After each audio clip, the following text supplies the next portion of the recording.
CPIMৰ সাধাৰণ সম্পাদক কমৰেড সীতাৰাম য়েচুৰী আজি 3:03 নিউ দিল্লীৰ এইমছত জীৱনাৱসান হোৱাৰ খবৰে সমগ্ৰ বাওঁপন্থী আন্দোলনকে ব্যথিত কৰি তুলিছে।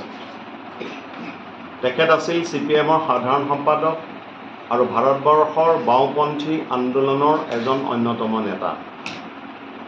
বিশিষ্ট মাৰ্ক্সবাদী তাত্ত্বিক লেখক সীতাৰাম য়েচুৰী আছিল সকলো অংশৰ মানুহৰ মাজত জনপ্ৰিয়। সাম্প্ৰতিক সময়ত যেতিয়া ভাৰতবৰ্ষৰ ধৰ্মনিৰপেক্ষতা গণতন্ত্ৰৰ ওপৰত ভয়ানক আক্ৰমণ হৈছে, সেই আক্ৰমণৰ সময়ত গণতন্ত্ৰৰ পক্ষে, ধৰ্মনিৰপেক্ষতাৰ পক্ষে আৰু সমাজতান্ত্ৰিক আন্দোলনৰ পক্ষে সীতাৰাম য়েচুৰীয়ে যি ধৰণে বিচক্ষণতাৰে বাওঁপন্থী আন্দোলনক নেতৃত্ব দিছিল, এয়া সকলোৱে মনত ৰাখিব। তেখেতৰ মৃত্যু আমাৰ সকলো বাওঁপন্থী আন্দোলনৰ সদস্য, সমৰ্থক, অনুৰাগীৰ বাবে এটা ডাঙৰ ক্ষতি। সীতাৰাম য়েচুৰী আছিল এজন অত্যন্ত মেধাৱী ছাত্ৰ।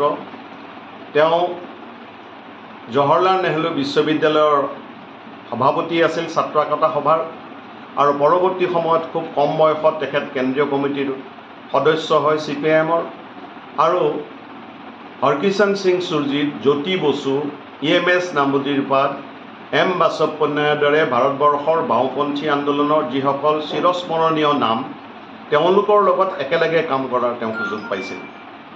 তেওঁ বিচক্ষণতা প্ৰকাশ পাইছিল এই ধৰণেই যে তেওঁ ৰাজ্যসভাত ভাৰতবৰ্ষৰ ধৰ্মনিৰপেক্ষতাৰ পক্ষে, গণতন্ত্ৰৰ পক্ষে, সংসদীয় ৰাজনীতিক ৰক্ষা কৰাৰ কাৰণে যিবোৰ বক্তৃতা দিছিল, সেই বক্তৃতাবিলাক আনকি বিৰোধী পক্ষ BJP বা অন্যান্য দলৰ সদস্যসকলেও ধৈৰ্যৰে শুনিবলৈ বাধ্য হৈছিল।